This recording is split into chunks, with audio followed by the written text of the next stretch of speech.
వాళ్ళు follow up చేస్తున్నారు కాబట్టి ఎవ్రీడే మేము కూడా న్యూస్లో భాగంగా ప్రతిదీ ఫాలో అప్ చేస్తున్నాం, తెలుసుకునే ప్రయత్నం చేస్తున్నాం. ఇంకా అక్కడున్న బాధితులని అప్రమత్తం చేసే ప్రయత్నం చేస్తున్నాం. ప్రభుత్వాల మీద మా వీడియోలతో కొంత ఒత్తిడి పెంచే ప్రయత్నం చేస్తున్నాం. అంటే ఇష్యూని లైవ్లో ఉంచడానికి మా వంతు ప్రయత్నం జరుగుతుంది. సో ఈ ఖమ్మం వెలుగుమట్ల భూ బాధితుల విషయంలో, ఈ మొత్తం సమస్య విషయంలో ఇప్పుడు జరుగుతున్న ఈ రౌండ్ టేబుల్ సత్యాలు, అసత్యాలు, అర్ధ సత్యాలు. సత్యం ఏంటి? ఒక సత్యాన్ని అందరూ పక్కన పెడుతున్నారు, మేము తప్ప, అంటే ఇక్కడ ఉన్న వాళ్ళు తప్ప. బయట మేము కొట్లాడుతున్నామని చెప్తున్న వాళ్ళు కూడా, మాట్లాడుతున్నామని చెప్తున్న వాళ్ళు కూడా ఆ సత్యాన్ని పూర్తిగా విస్మరిస్తున్నారు. అసలున్న భూదాన్ భూమి ఎంత? అక్కడ 62 ఎకరాల 7 గుంటల భూమి. ఈ విషయాన్ని చాలా గట్టిగా చెప్పడానికి చాలా మంది నిరాకరిస్తున్నారు, అబద్ధాలు ఆడుతున్నారు. లేదు 32 ఎకరాలే అంటున్నారు. మేమే పోరాడుతున్నాం అంటున్నారు, మళ్ళీ 32 ఎకరాలే అంటున్నారు. ఇది ఎట్లా? 62 ఎకరాల 7 గుంటల భూమి ఇది భూదాన్ భూమి అని చాలా స్పష్టంగా 1954 ఖాస్రా పహాని చూస్తే అర్థమవుతుంది. ఇప్పటికి కూడా కలెక్టర్ కానీ, అక్కడున్న జాయింట్ కలెక్టర్ కానీ ఈ విషయాన్ని చెప్పడానికి నిరాకరిస్తున్నారు. మళ్ళీ అదే 30 ఎకరాలు 32 ఎకరాల గురించే చెప్తున్నారు. సో 62 ఎకరాల 7 గుంటల భూమి అన్నది సత్యం, వాళ్ళు అంటున్న 32 ఎకరాలు అన్నది అసత్యం. సో ఈ విషయాన్ని మనం చాలా బలంగా ప్రజల్లోకి తీసుకెళ్లాలి, ప్రభుత్వం మీద ఒత్తిడి పెంచాలి, దీనికి కట్టుబడి, దీనికి స్టిక్ ఆన్ అయ్యి చాలా గట్టిగా ఫైట్ చేయాలి. ఎందుకంటే ఆ 30 ఎకరాలు ఎవడి చేతిలో పెడతారు? ఆల్రెడీ ఆ 30 ఎకరాలకి పట్టాలు అయిపోయినాయి, పాస్బుక్లు వచ్చేసినాయి.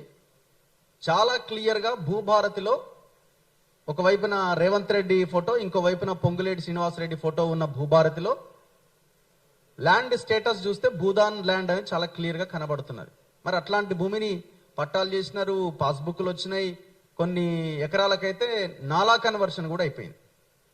మరి ఇంత భయంకరమైన సత్యాన్ని ఎందుకు మీడియా అండ్ ఈ మధ్య కాలంలో పోరాడుతున్నా, మేమే ఫైట్ చేస్తున్నామని చెప్తున్న వాళ్ళు ఈ అంశాన్ని ఎందుకు పట్టుకొని మీరు ముందుకెళ్ళట్లే? 30 ఎకరాలు వదిలేద్దామా? 32 ఎకరాల్లో ఆ ఇండ్లు కట్టాలి, మిగతా 30 ఎకరాలు కూడా అదే భూదాన్ బోర్డు ఇచ్చిన ప్రొసీడింగే. ఆ 100 గజాల చొప్పున 1895 మంచికి ఇందుకు ఇచ్చిన ప్రొసీడింగ్సే.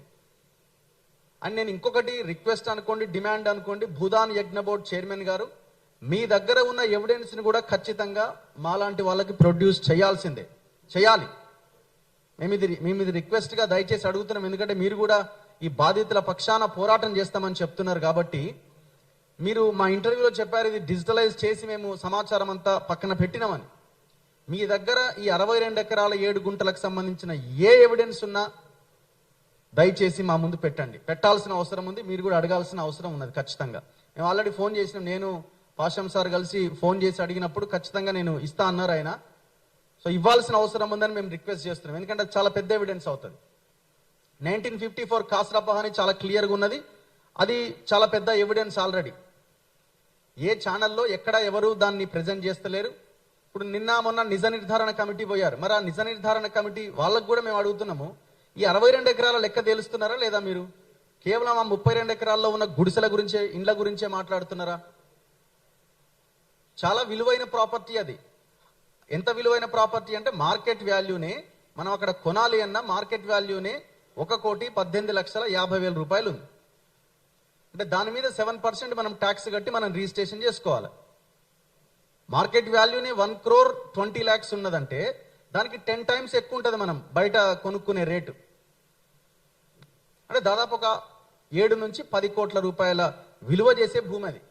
ఇంకా అంతకంటే ఎక్కువే. ఎక్కడ ఇంకొక 2 హైవేలు వస్తున్నాయి మధ్యలో ఉన్న బిట్, కాబట్టి ఇంకా పెరుగుతుంది రేట్ అది. సో మనం ఆ 62 ఎకరాల 7 గుంటల మీద పోరాటం చేయాలి. 30 ఎకరాలు అనేది పక్కన పెట్టాలి. అసలు ఆ 30 ఎకరాలన్న పదమే తీసుకురావద్దు. 62 ఎకరాలు మనదే భూదాన్ భూమే, అది ఆ పేద ప్రజలకి, ఆ 1895 మందికి చెందాల్సిన భూమి. ఇది సత్యం. వాళ్ళు అంటున్న 30 ఎకరాలు అసత్యం. అండ్ ఇంకొకటి ఇందులో ప్రధానంగా కనబడుతున్నది, వసూలు చేశారు అన్నది ఒక పెద్ద చర్చ తీసుకొచ్చారు. వాళ్ళే చెప్తున్నారు, ఎస్ మేము వసూలు చేశాము.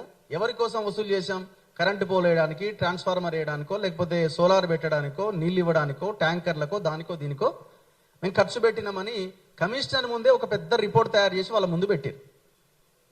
ఇంకేం కావాలా? గవర్నమెంట్ ఇక్కడ అర్ధ సత్యాలని ప్రచారంలోకి తీసుకొస్తున్నది. వాళ్ళు వసూలు చేశారు, వసూలు చేసింది వాస్తవమే. ఆ వసూలు చేసిన సొమ్ము అదే కాలనీలో ఉన్న ప్రజల కోసం ఖర్చు పెట్టింది, అంతే వాస్తవం. సో ఇది అర్ధ సత్యం ఇది. అండ్ ఇంకొకటి, ఇందులో ఇప్పుడు నిజ నిర్ధారణ కమిటీలు అంటున్నారు, అదంటున్నారు, ఇవంటున్నారు.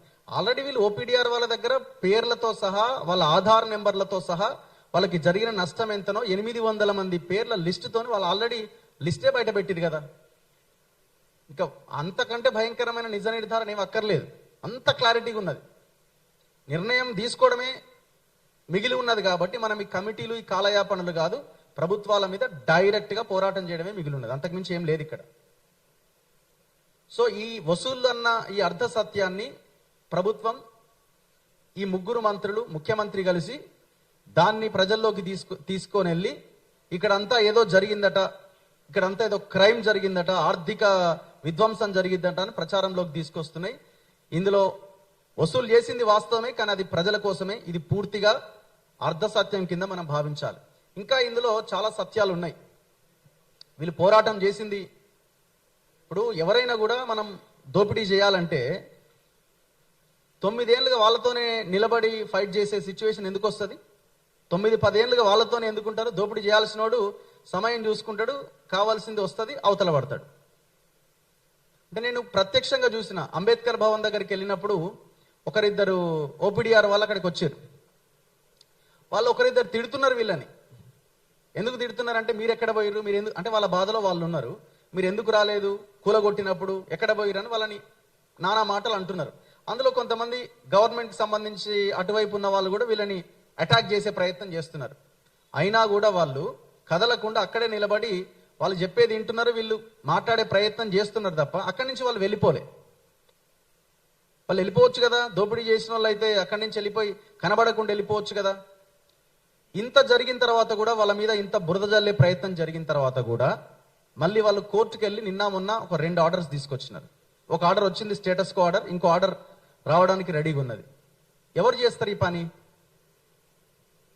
సో ఈ సత్యాన్ని ప్రజలు కూడా గమనించాల్సిన అవసరం ఉన్నది, వాస్తవాలను తెలుసుకోవాల్సిన అవసరం ఉన్నది.